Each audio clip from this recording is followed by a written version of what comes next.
Poštovani gledatelji, evo već tradicionalno javljamo se iz City Cafea gdje ugostimo nekog našeg poznatog Zagorca. Danas je to Juci. Bog Juci. Bog moja, Bog živjeli dobri ljudi. Evo, ti si svoju solo karijeru, bar u pjevačkom smislu, započeo 96. ali čini se da si se sad nekako povukao iz tih solističkih voda.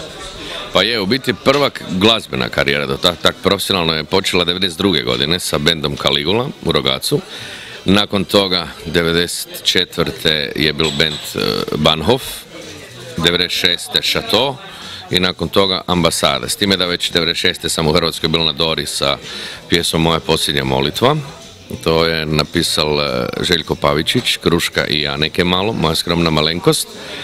Da, to je bilo 96. i nakon toga sam opet bil sa bendom Ambasada jer smo se raspali. Rock scena je malo onda već densija navalil, pa za nas rockere je bilo malo posla, bili smo preskupi i onda smo se raspali pa smo napravili jedan cover band koji se zvao Ambasada i s njim smo stvarno angažirali po svetu, bi čovjek rekao. I bilo je lepo što se toga tiče.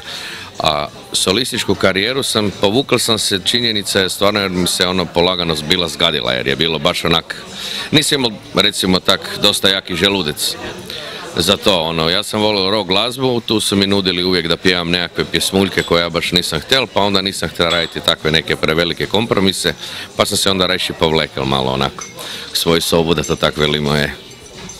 Ali čini se da si se jako dobro snašao u glumačkim vodama, ali postoji zanimljiva anegdota zbog čega si i kako počeo glumiti, pa evo za naše gledatelje to bi bilo vrlo zanimljivo da otkriješ.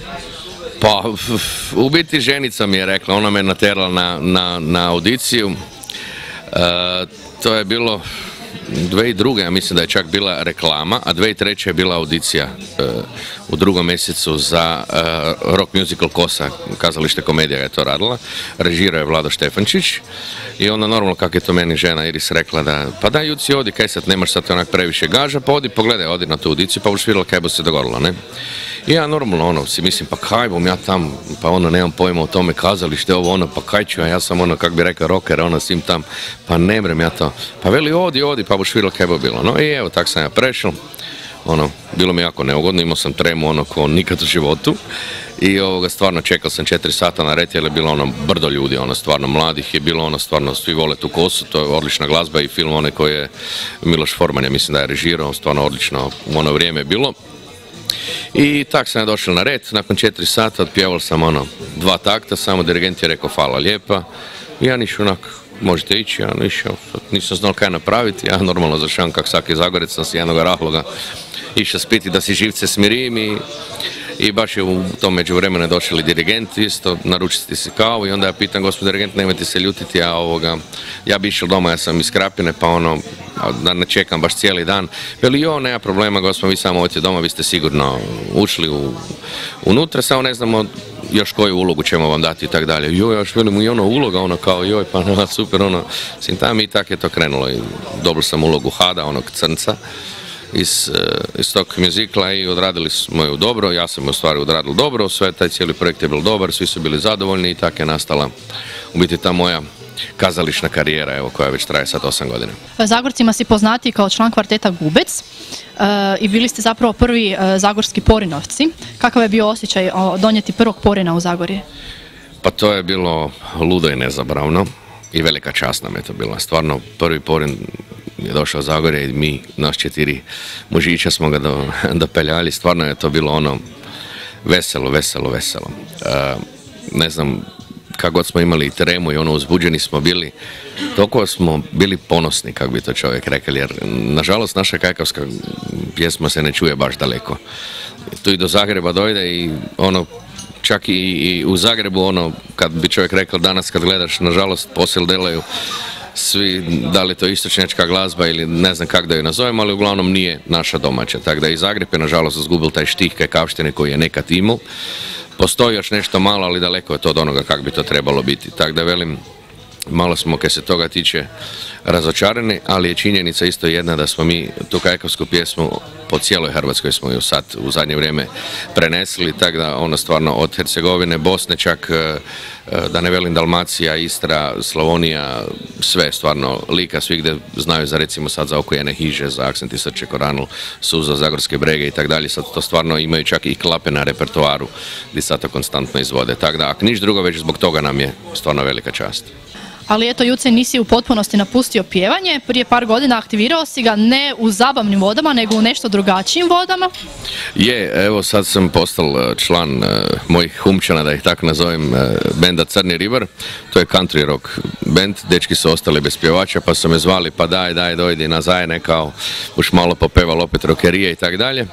I sad stvarno, nismo baš imali niti mi gubci nešto previše posla i tak dalje, i pasalo mi jer više ne pjevam toliko aktivno, samo kazalište kaj i gubci, no međutim onaj tenorski dio, da to tak nazovemo moj, sam jednostavno stvarno zapostavio. I tako da sam bilo sretan kad su me dečki nazvali, i evo i sad delamo, malo gažiramo okolo po Zagorju, nažalost i nešto malo u Zagrebu, a sad se spremamo par mojih kajkavskih pjesama koje sam ja već odavno snimil, pošto bi htjeli jedan takav štih, to je nešto između country, jazz i swing, rocka, onak nešto u tom stilu bi htjeli napraviti taj albumčić s njima, pa evo sad se spremamo, napravio sam te 2-3 stvari da snimimo i spot, tako da ubrzo ga budete i dobili, tako da nadam se da se bude to emitiralo onak po svim lokalnim televizijama. Evo, ja sam među tvojim kolegama čula da si odličan kuhar, pa je li to istina i što voliš najviše spremati? Pa, kak se vidi na meni, ja volim papati, volim dobro kapljicu i volim sve kaj je dobro, bi čovjek rekao, a obožavam kuhati. I najsretniji sam čovjek kad dojde ekipa k meni, kad ih ja lijepo nahranim i kad vidim da su oni sretni, zadovoljni, to je onda jedan poseban gušt. Kak da velimo, kak nekako plemenito dijelo. Uglavnom su svi spominjali pripremanje tvojeg zeca, pa kakav je to čudnovati zec?